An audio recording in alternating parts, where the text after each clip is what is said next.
சார்பாக இல்லம் தேடி உள்ளம் நாடி சுற்றுப்பயணத்திலே கழகத்தின் காவல் தெய்வம் தேசிய முற்போக்கு திராவிட கழகத்துடைய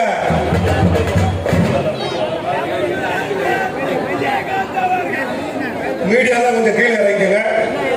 மீடியால கொஞ்சம் கீழே இறங்கிங்க. தேசிய முற்போக்கு திராவிட பின்னாடி கொஞ்சம் பின்னாடி போப்பா. கொஞ்சம் பத்திரிகையாளர்கள்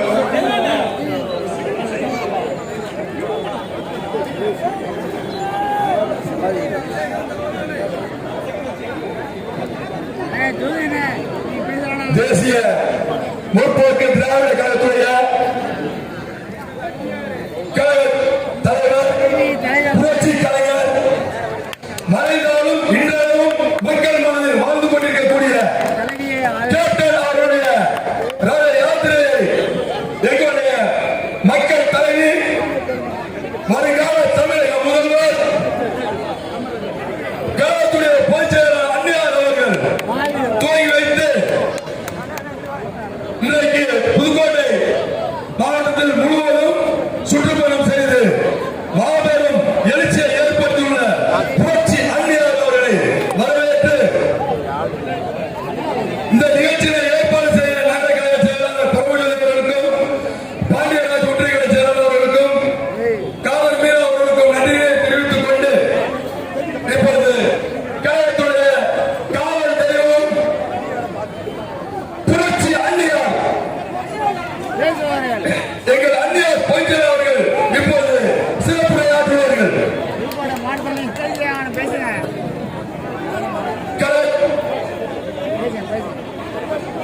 கழகத்துடைய வழிகாட்டி எங்களுடைய தளபதி LKS அவர்கள் தற்போது உரையாற்றுவார்கள். தேசிய முற்போக்கு திராவிட கழகத்துடைய கழக தலைவர் கேப்டனுடைய நல்லாசிரியரும்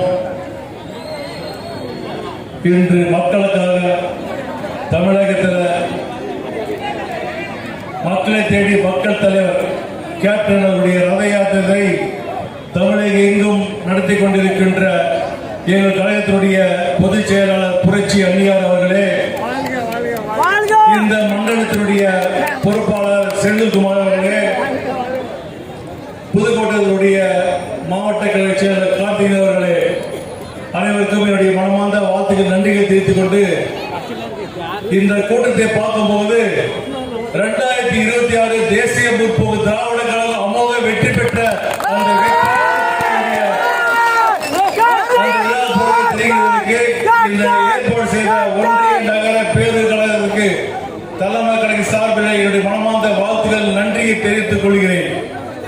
எனக்கு இது பார்க்கும்போது நம்ம 2005 கட்சி ஆரம்பிக்கும் போது தமிழகத்தில் கேப்டன் அவர்கள் தமிழ்நாட்டில் கிட்டத்தட்ட 45,000 கிலோமீட்டர் சுற்றுப்பயணம் செய்த ஒரே தலைவர் நம்ம கேப்டன் மட்டும்தான். எல்லா கிராமத்துக்கும் சென்று வந்த தலைவர் நம்ம கேப்டன் மட்டும்தான். இன்று அதே போல மீண்டும் 2025 நம்முடைய பொதுச் செயலாளர் கிட்டத்தட்ட 50,000 கிலோமீட்டருக்கு மேல தமிழகத்தை சுற்றுப்பயணம் செய்து கொண்டிருக்கிறார்.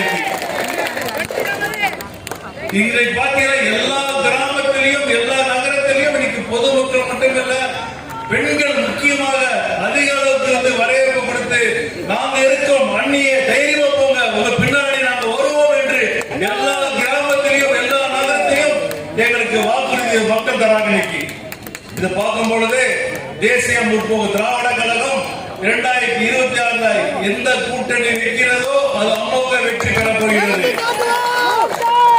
நீங்கள் அவருடன் எதிர்பார்த்துக் கொண்டிருக்கின்ற 2026 நம்முடைய பொதுச் செயலாளர் புரட்சி அன்னியார் அவர்கள் சட்டமன்றத்தில் பிரேமலதா விஜயகாந்த் என்கின்ற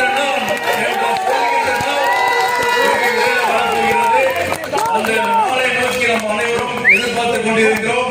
2026 தேமுதிக காரணமாக இருக்கின்ற கூறி மீண்டும் இதே பகுதியில் நம்முடைய வெற்றி விழாவில் மீண்டும் அனைவரும் சந்திப்பேன் என்று கூறி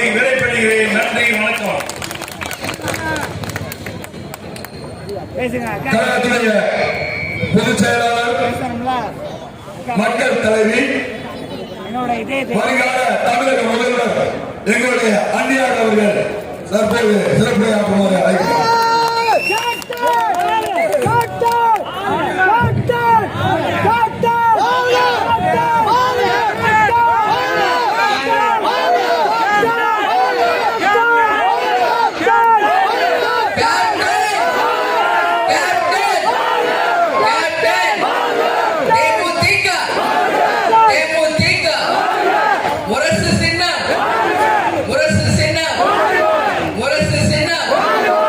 நல்லவர் லட்சியம் நல்லவர் நிச்சயம்.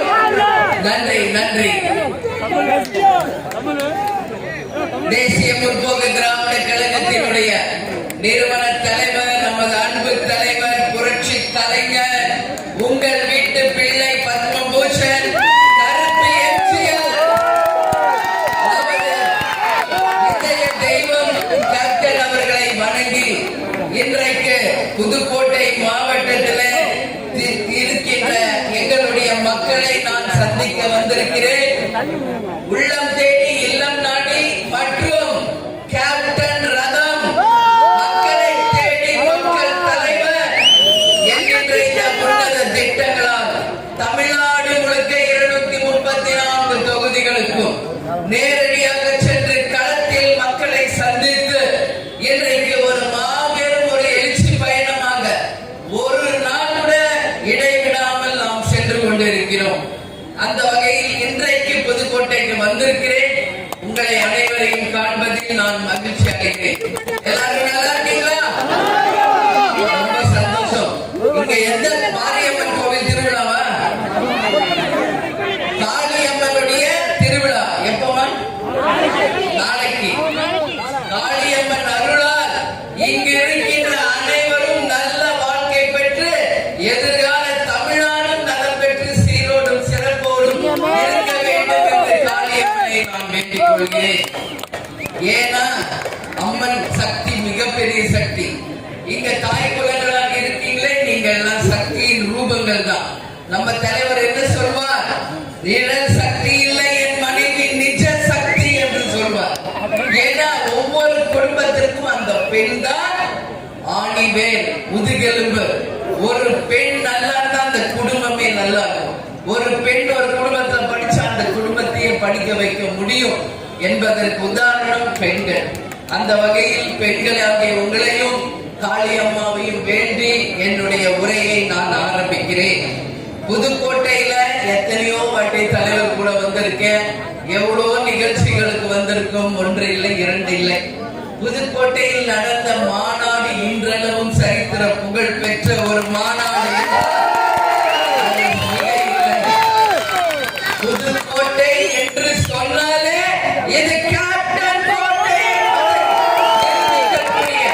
உண்மை நிர்வாகிகளும் தொண்டர்களும் கொண்ட அணி நம்மளுடைய தேசிய முற்போக்கு திராவிட கழகம். இப்பதான் நான் கந்தர்வ கோட்டை முடிச்சிட்டு உங்க முன்னாடி வந்திருக்கிறேன். கந்தர்வ கோட்டையில அலைகடல் என்ற மக்கள் இருந்தாங்க. அதுக்கு ஈடு கிணை இல்லாம நீங்களும் இங்க பெரும் திரளாக வரவேற்பு வந்திருக்கும் எங்களுடைய மாவட்ட செயலாளர் கார்த்திகேயன் அவர்களுக்கும், மண்டல பொறுப்பாளர் நம்முடைய செந்தில் அவர்களுக்கும், கழக பொருளாளர் LK சுதீஷ் அவர்களுக்கும், மாவட்ட பொருளாளர் தொகுதி பொறுப்பாளர் பரமஜோதி அவர்களுக்கும், என்னுடன் மேடையிலே நிற்கின்ற அனைத்து நிர்வாகிகளுக்கும், என் கண் முன்னாடி நிற்கின்ற ஒன்றிய நகர பேரூர் கழக கிளை கழக நிர்வாகிகளே, என் மகளிர் அணி சகோதரிகளே, தாய் குலங்களே, பத்திரிகை நண்பர்களே, காவல்துறை அன்பர்களே, கேப்டனை உயிர் மூச்சாக கொண்டிருக்கும் என் உயிரினும் மேலான அன்பர்களே, உங்கள் அத்தனை பேருக்கும் உங்கள் அண்ணியாக அம்மாவாக என் வணக்கங்களை தெரிவித்துக் கொண்டு என்னுடைய முறையை நான் தொடங்குகிறேன். புதுக்கோட்டையில இன்றைக்கு எத்தனையோ நிகழ்வுகள். போஸ் நகர் இந்த இடம் பேரு போஸ் நகர் காப்பாத்துங்கன்றீங்க. நீங்க எல்லாம் ஓட்டு போடுறீங்கல்ல, அதுல ஒரு மாற்றத்தை தாருங்க. அந்த ஓட்டு தான்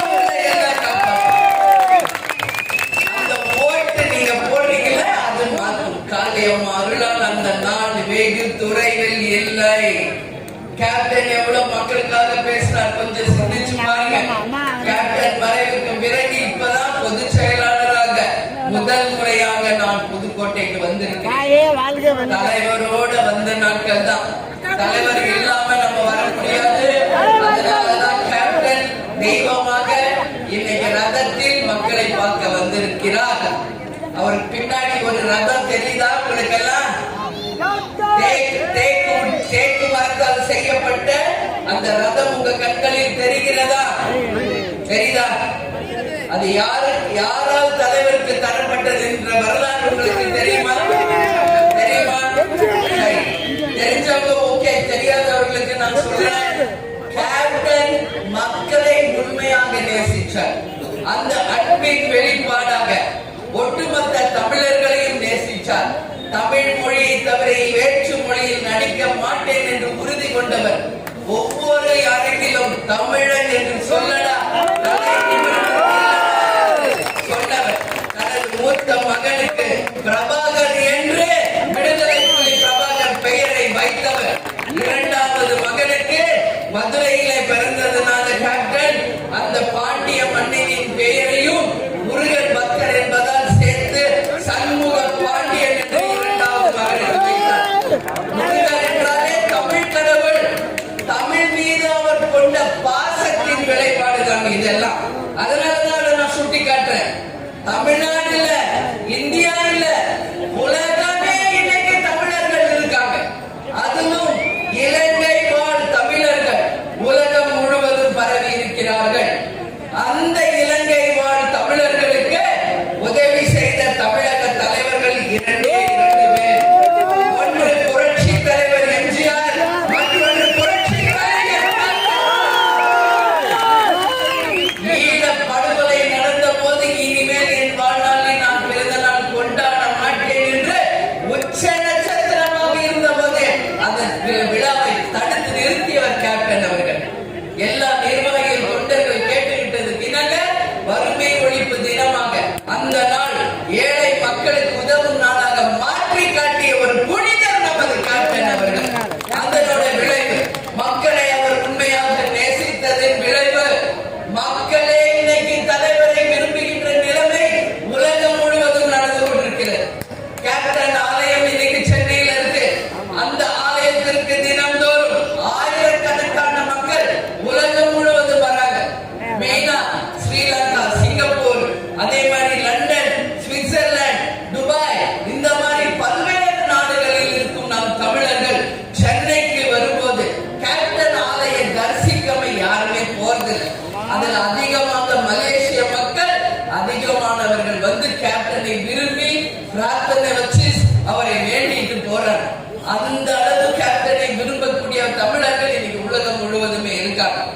அந்த இலங்கை வாழ் தமிழர்கள் மேல் கேப்டன் வைத்த அந்த அன்பின் விளைவாக கேப்டன் ரதம் இலங்கை வாழ் மக்களால், இலங்கை தமிழர்களால் கேப்டனுக்கு பரிசாக தரப்பட்ட ரதம் தான். இது ஒன்றும் சாதாரண வரலாறு இல்லை. நல்லா புரிஞ்சுக்கணும். புதுக்கோட்டை மக்கள் அறிவாளிகள் சிந்திக்கணும். இந்த தமிழ்நாட்டை எத்தனையோ ராஜாக்கள் ஆட்சி செஞ்சிருக்காங்க. சேர, சோழ, பாண்டிய, பல்லவ மன்னர்கள் ஆட்சி செய்த பூமி. அது மட்டுமில்லை, எத்தனையோ முதலமைச்சர்கள் ஆட்சி செய்த பூமி. எந்த ராஜாவுக்கோ எந்த முதலமைச்சருக்கோ மக்கள் ஒரு பரிசு கொடுத்ததா வரலாறு இருக்கா? இருக்கா வரலாறு? அந்த வரலாறை உருவாக்கிய ஒரே தலைவர் நமது கேப்டன் மட்டும்தான். அதுவும் என்ன ரதம்? சாதாரண ஒரு ரதத்தை மற்றவங்களுக்கு பரிசா கொடுக்கிறது. இது ஒரு மிகப்பெரிய வரலாறு. அதனாலதான் மக்களை தேடி மக்கள் தலைவர் கேப்டன் ரதம் என்று சொல்லி தமிழ்நாடு முழுக்க இன்னைக்கு தலைவர் அவர்களே நேரடியா வந்து மக்களை பார்த்திருக்கிறார். கலங்க ரதம் கைவினை பாட்டு நல்லா பண்ணியிருக்காங்க. அதுல வேர்டு பாருங்க எவ்வளவு சிறப்பா பண்ணியிருக்காங்க. தலைவர் பிறந்த அன்னைக்கே, இந்த பிறந்த நாள் அன்னைக்கே இலங்கையிலிருந்து எல்லா சபதிகளும் வந்திருக்காங்க. இலங்கையிலிருந்து அதை வடிவமைத்த சபதிகள் வந்து கேப்டனிடம் வணங்கி விட்டு தான் சென்றாங்க. அதுபோல இதுக்கு ஒரு மிகப்பெரிய வரலாறு இருக்கு. இப்ப 234 தொகுதியை முடிச்சு நம்ம தலைமை அலுவலகத்தில் உங்கள் பார்வைக்காக எப்பவும் நிரந்தரமாக வைக்கப்படும். தலைமை அலுவலகத்திற்கு நீங்க எப்ப வந்தாலும் நம்ம ரதத்தையும் தரிசிக்கலாம், நம்மளுடைய கேப்டனையும் தரிசிக்கலாம் என்பதை உங்ககிட்ட நான் சொல்றேன். ஏன்னா அந்த அளவு ஒரு விலை மதிக்க முடியாத ஒரு ரதம் இன்னைக்கு மக்களை தேடி கொண்டு வந்திருக்கிறோம். நீங்க எல்லாரும் பார்க்கணும் என்பதற்காக இன்னைக்கு நான் திருவப்பூர் ரயில்வே நிலையத்துல போஸ் நகர்ல நிக்கிறோம். இந்த போஸ் நகர் மக்களே, அண்ணா சாலை, அவர் யாரும் போஸ் நகர் இருந்தாரு, அது வேறையா? அண்ணா சாலை, அண்ணா சாலையில அண்ணா சிலை கிட்ட உங்க நின்று பேசுறேன். இந்த இடத்துல உங்ககிட்ட எல்லாம் நான் சொல்றேன், நீங்க தான் காப்பாற்றணும்னு சொன்னார்.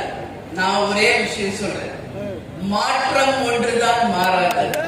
அந்த மாற்றத்தை உருவாக்கின்ற சக்தி உங்களுடைய விரல் நுனியில தான் இருக்கு.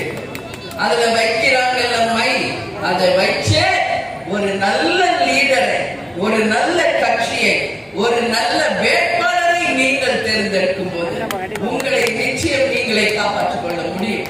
கேப்டன் எவ்வளவோ சொன்னார், என் மக்களே உங்களை நான் தங்க தட்டில் வைத்து தாளாட்டுவேன், வறுமை கோட்டிற்கு கீழ் மக்கள் இல்லாத நிலையை உருவாக்குவேன், லஞ்சம் ஊழல் இல்லாத நேர்மை ஆட்சியை தருவோம், படித்த படிக்காத இளைஞர்களுக்கு வேலை வாய்ப்பை தருவோம்.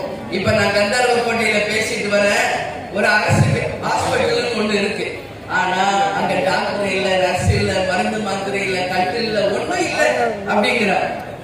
ரொம்ப கஷ்டமா இருக்கா இதெல்லாம் நம்ம கேட்கிறோம். பாப்பா யார் எம்எல்ஏ ஜெயிச்சவங்க என்ன பண்றாங்க? ஓட்டு வாங்கிட்டு போனா அந்த பக்கமே திரும்பி பார்க்கறது இல்ல.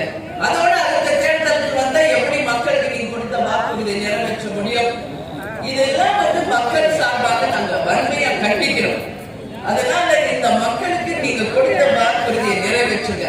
இந்த மக்களுக்கு சொன்ன அட்லீஸ்ட் ஒரு நல்ல பேருந்து நிலையம், ஒரு நல்ல கவர்மெண்ட் ஹாஸ்பிட்டல், ஒரு சிறந்த கல்லூரிகள் ஏதாவது அமைச்சிருக்காங்க. இல்லைன்னா உங்களை எம்எல்ஏ வந்ததுக்கு என்ன பலன் இருக்கு யோசிக்கணும். நீங்க அப்படி செய்யாதவங்க அந்த தேர்தலை வந்து ஓட்டு கேட்ட நிக்க வச்சு நீங்க எல்லாம் கேள்வி கேட்கணும். கேட்பீங்களா? கேளுங்க, அப்பதான் உங்களுக்கு எல்லாம் உரைக்கணும். இல்லைன்னா இப்படியே உங்களை ஏமாத்திட்டு 100 சோறு பீரு கொடுத்து தேர்தல் நேரம் வந்த ஓட்டுக்கு காசு கொடுத்து இப்படியே ஏமாத்திட்டு போயிடுவாங்க. நீங்க திருப்பி கேள்வி கேட்டால்தான், நீங்க திருப்பி அந்த பதிலடி கொடுத்தால்தான் இங்க மாற்றம் என்பது நிகழும். கேப்டனும் 50 வருஷம் மக்களுக்காக சினிமாவிலையும் அரசியலையும் பேசி பேசி பேசி இன்னைக்கு தெய்வமாயிட்டார். ஒரு வாய்ப்பு தலைவருக்கு நீங்க கொடுத்திருந்தீங்கன்னா இந்தியாவிலே முதல் மாநிலமாக தமிழ்நாட்டை உருவாக்கி இருப்பார். இதுல எந்த மாற்று கருத்துமே இல்ல. தவற விட்டது தேமுதிகவோ தலைவரோ இல்ல, தமிழ்நாடும் தமிழக மக்கள் தான் ஒரு வைரத்தை, ஒரு தங்கத்தை தொலைச்சிட்டு இன்னைக்கு நிக்கிறோம். இன்னைக்கு அவர் இல்லாத போது அவருடைய அருமை பெருமை எல்லாம் யூடியூப்ல மக்கள் பார்த்துட்டு இருக்கீங்க உலகம் முழுக்க. இன்னைக்குதான் தெரியுது அவர் எவ்வளவு பெரிய ஒரு நல்லவர் என்பது இன்னைக்கு உலக மக்களே வியந்து பார்க்கிறாங்க. அன்னைக்கு பிளான் பண்ணி கேப்டன் புகழ் பரவாம தடுத்தவங்க அரசியல்வாதிகள். இன்னைக்கு அதை மீறி உண்மை வெளியே வரும்போது அவர் ஒரு மனிதர் இல்லை, அவர் புனிதர், அவர் தெய்வம் என்பதை மக்கள் வந்துகிறார். அந்த அளவு மக்களுக்காக உழைச்சிருக்கார் தலைவர். அதனால சொல்றேன், மீண்டும் 2026 வரப்போது இந்த தேர்தலை கோட்டை விட்டுறாது. நிச்சயமா நாங்கெல்லாம் யாருக்காக இங்க நிக்கிறோம்? கேப்டன் சொல்லி கொடுத்த அந்த பாதையில ஏன் நாங்க பயணிக்கிறோம்? உங்களுக்காக தான், வேற யாருக்காகவும் இல்ல. இன்னைக்கு கேப்டன் இல்ல, அவ்வளவுதான், நாங்க போய் வீட்டுல உட்கார்ந்துக்கலாம். நாங்க உட்காரலாம்ல? எங்களை யாராவது கேட்க முடியுமா? ஏன் வரோம், ஏன் போராடுறோம்?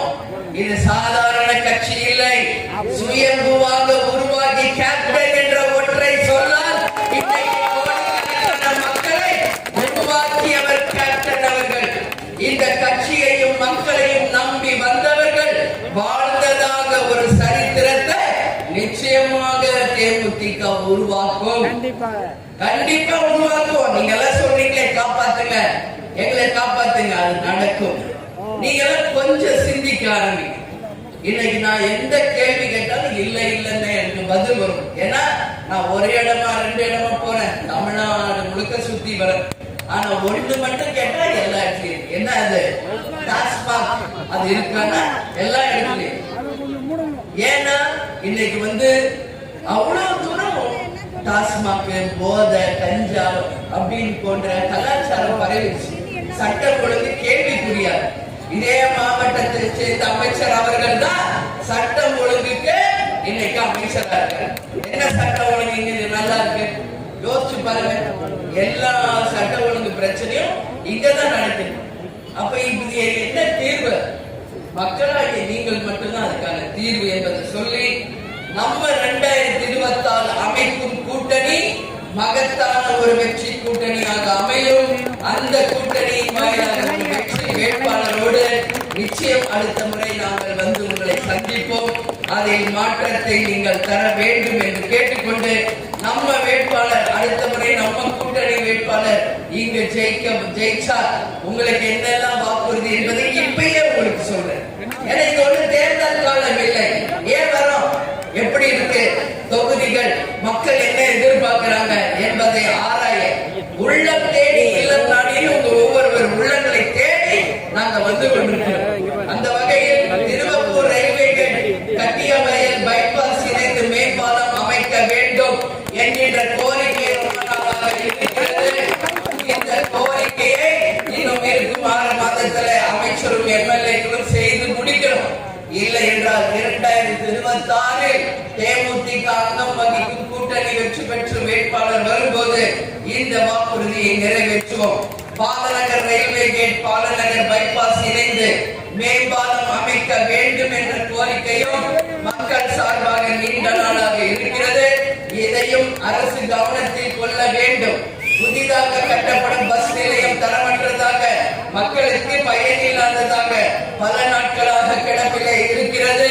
அந்த பேருந்து நிலையத்தை உடனடியாக சரி செய்ய வேண்டும். அரசு மருத்துவக் கல்லூரி மருத்துவமனையில் போதிய மருத்துவர்கள், செவிலியர்கள் இல்லை.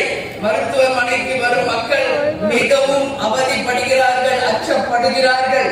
ஊசி போட வந்த பெண் கூட ஒரு வாரத்துக்கு முன்னாடி இறந்து போயிட்டாங்கன்னு எனக்கு கந்தர்வக்கோட்டையில சொன்னாங்க. இதெல்லாம் உண்மையா கண்டிக்கக்கூடிய ஒரு விஷயம். கேப்டன் என்ன சொன்னார்? நான் ஆட்சிக்கு வந்தால் மக்களுக்கு 2 தான் இலவசம், ஒன்று மருத்துவம், மற்றொன்று கல்வி, முற்றிலும் அனைத்து மக்களுக்கும் இலவசமாக தரப்படும் என்று சொன்ன தலைவர் நமது கேப்டன் அவர்கள். அது மட்டும் இல்லை, உடுத்த உடை, உண்ண உணவு, இருக்க இருப்பிடம், படிக்க மாணவர்களுக்கு வேலை வாய்ப்பு, அனைவருக்கும் பாதுகாப்பான ஒரு சட்டம் ஒழுங்கை நிலைநாட்டுவேன் என்று சொன்னார். ஆனா மக்கள் நீங்க புரிஞ்சுக்கல, இன்னைக்கே யோசிக்கிறீங்க. இதெல்லாம் மாறணும், அட்லீஸ்ட் இதுவுமே மாறுங்க. காவேரி குண்டாறு இணைப்பு திட்டம் கிடப்பில போடப்பட்டிருக்கிறது, உடனடியாக நிறைவேற்றப்பட வேண்டும் என்று மக்கள் குறையை இந்த நேரத்தில் இங்கு நான் சொல்கிறேன். எனவே மக்களால் தேர்ந்தெடுக்கப்பட்ட எம்எல்ஏக்கள் மக்கள் குறைகளை இனி மீறி இருக்கும் காலத்தில் நிறைவேற்ற வேண்டும் என்று நமது புதுக்கோட்டை மக்கள் சார்பாக அண்ணா சாலையில இருந்து சொல்கிறேன்.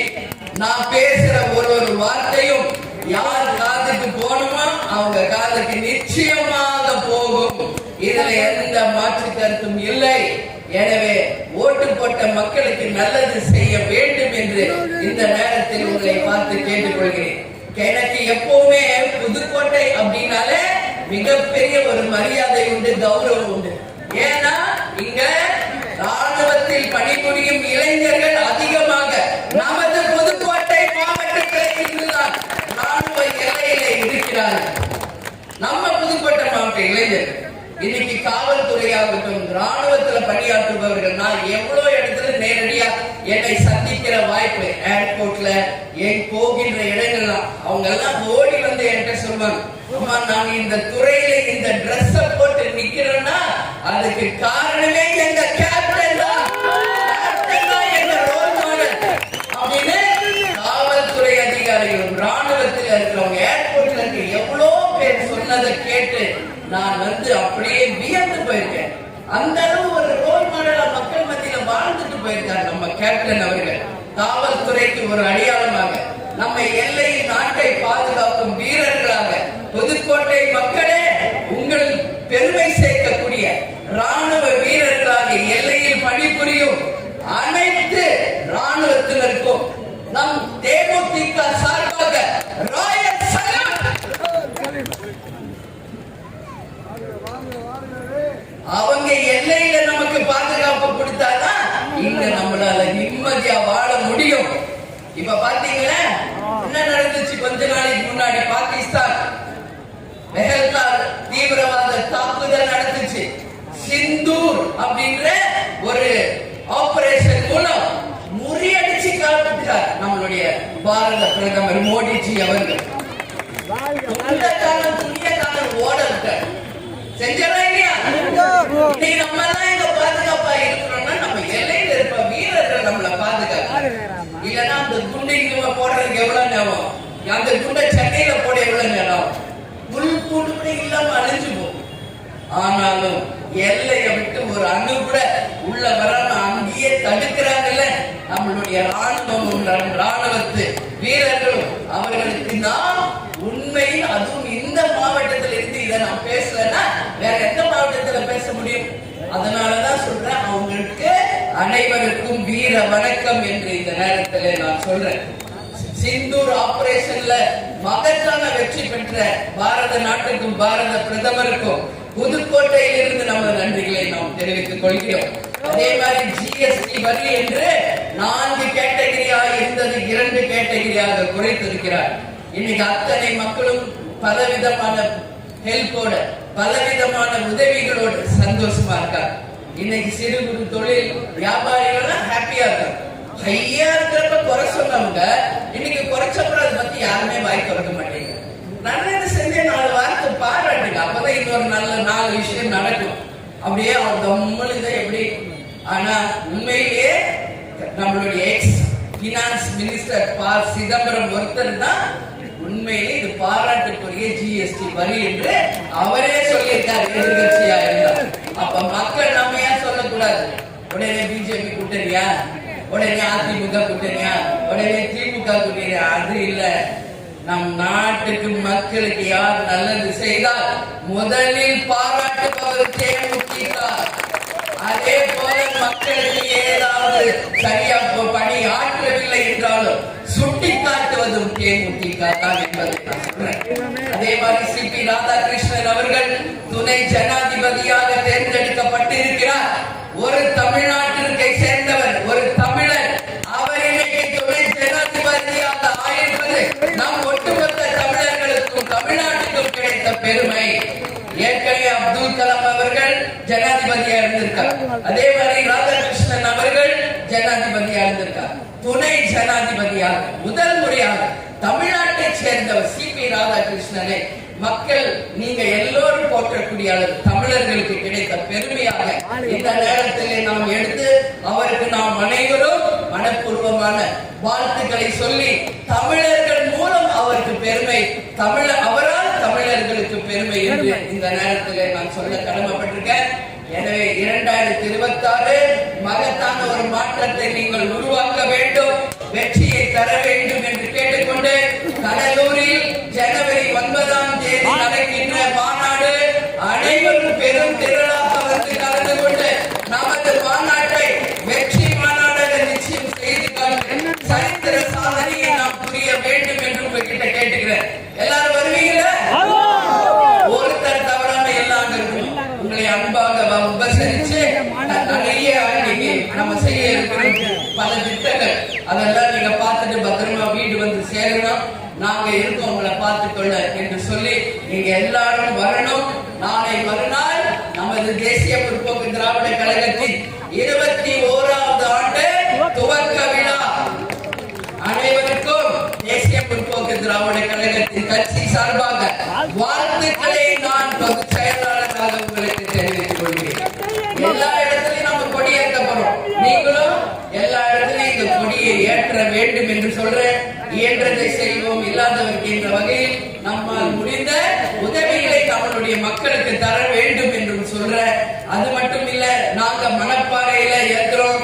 மாநாடு இடத்தில் தலைமை கழகத்தை சேர்ந்த நிர்வாகிகள், மாவட்ட செயலாளர் சிவக்குழந்து பாட்சாந்தி எல்லாம் ஏற்கிறாங்க.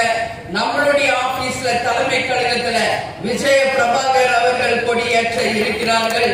அதுபோல தமிழ்நாடு முழுக்க அனைத்து இடங்களிலும் தேசிய முற்போக்கு திராவிட கழகத்தினுடைய கட்சி துவக்க நாளை மிக சிறப்பாக அனைவரும் கொண்டாட வேண்டும் என்று கேட்டுக்கொண்டு, தலைவர் நமக்கு சொன்ன வழியிலே நாம் இயன்றதை செய்வோம், இல்லாதவர்க்கு தமிழன் என்று சொல்லடா, தலை நிமிர்ந்து நில்லடா, நமது முரசு வெற்றி முரசு என்று கூறி என்னை வரவேற்க வந்த அனைவருக்கும் இருகரம் கூப்பி உங்களை